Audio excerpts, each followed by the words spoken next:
Hi everyone, this is Linda, and somebody had asked about editing a font that you had downloaded. Let's say you downloaded a font, a TrueType font from DaFont or one of the other places, and you actually wanted to make some changes after you ran it through QuickFont. So I'm going to just create a font real quick using QuickFont, and you can go to Font Manager.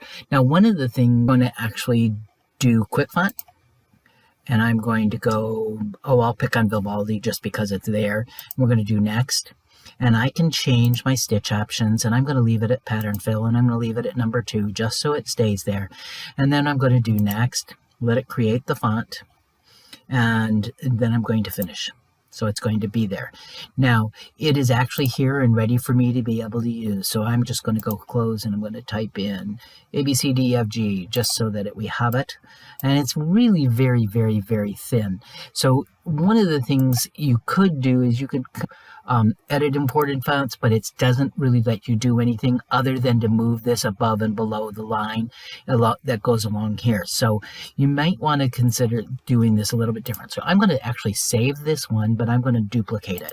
So I actually have a copy of it. So I'm going to hit close. And now I'm going to go and I'm going to delete what I have on my screen.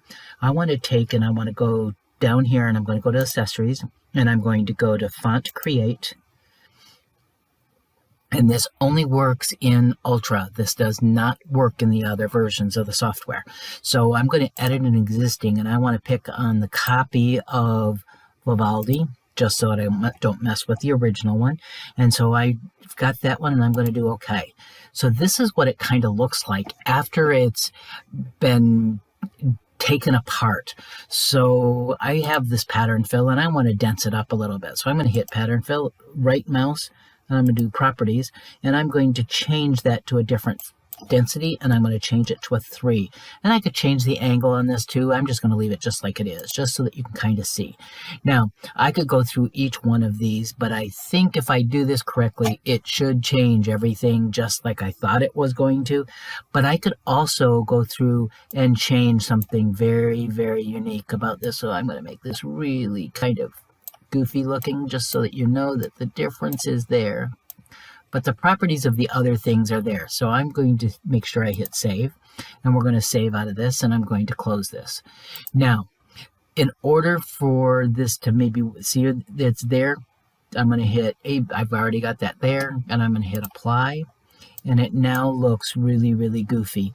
So it did not change the density of this, so I need to actually, and I'm going to go to letter, and I'm going to do the A, B, C, D, E, F, just so that we can have it.